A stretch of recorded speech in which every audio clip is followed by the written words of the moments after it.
খেজুর গাছকে যে লতা জড়িয়ে ধরে তাকে দূর থেকে মনে হয় বড়ই যত্ন, বড়ই মমতা, কিন্তু সেই আলিঙ্গনের ভেতরে লুকিয়ে থাকে ধ্বংসের নীরব ছুরি।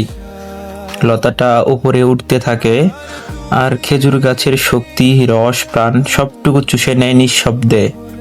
বাহিরে তাকে দেখা যায় প্রেমের বন্ধনে বাঁধা, কিন্তু ভিতরে ভিতরে সে গাছটাকেই নিঃশেষ করে ফেলে। আমাদের মানুষের মধ্যেও এমন কিছু রূপ আছে যাদের মুখে স্নেহের ছোঁয়া, আচরণে মমতার অভিনয়, কিন্তু অন্তরে জমে আছে হিংসা, ঈর্ষা আর প্রতারণার কটুগন্ধ। তারা কাছে আসে আদর দেখিয়ে, কিন্তু সময়ের সাথে বুঝি তাদের স্পর্শে ধীরে ধীরে ক্ষয়ে যায় আমাদের বিশ্বাস, আমাদের শান্তি, আমাদের শক্তি। জীবন শেখায় সব আলিঙ্গন ভালোবাসা নয়। কিছু আলিঙ্গন শুধু ব্যবহার, কিছু কাছে আসা শুধু শেষ করে দেওয়ার ফাঁদ।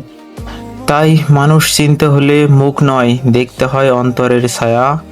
খেজুর গাছের মতো দাঁড়িয়ে থাকতে হলে জড়িয়ে ধরা লতাকে সময় মতো চিনতে জানতে হয়, নইলে নীরবে নীরবে তার হাতেই হারিয়ে যেতে হয় নিজের অস্তিত্ব।